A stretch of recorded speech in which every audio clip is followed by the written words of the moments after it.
साड़ा सलेद जोहार इन सारना धर्म गुरु चला कनी सुशील मुर्मू उपरुम तिन तेहिं दो गुरु गमके पंडित रघु मुर्मू जहाँ ओलाकात नागिन ले जहाँ माड़ांगते जहाँ ओलाकात माड़ांगते ना होय पे नेले तबोना सारना धर्म हितलई खनगे हितिल दो ᱧᱩᱛᱩᱢ आकात मा ले तबोना मा जो पढ़ा कते मेना आकात ले तबोना मा तेहिं दो बाले माहकान बैसाख बंगा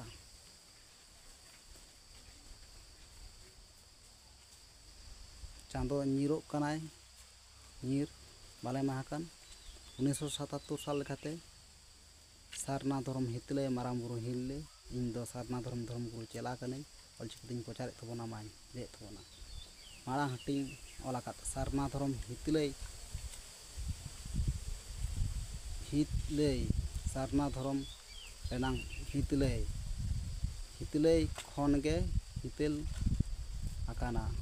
ओलाकात माय ले तबोना माड़ा हटिंग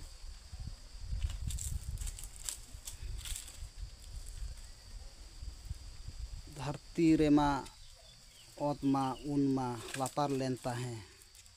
धरती चेतान दा ताहे कान दा चेतान फतो मा नवा को ले तबोना तेहिं दो बाले माहकान मा जहाँ को एतम को सामा पाचे लेनखान इंगान को अपन को नेल सुजे सामटा सुजे तबन पे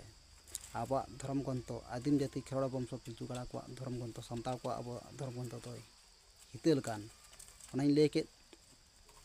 माड़ा हटिंग हितेल सारना धर्म हितले सारना धर्म रेनांग हितले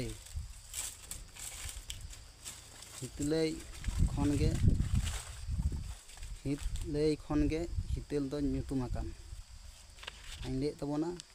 ओय नोड़े जहाँ जोपड़ा मेना का ओने सारना धर्म हितले खनगे हितेल नागिन ले तबोना मा जोहार सनाम एंगान को अपन को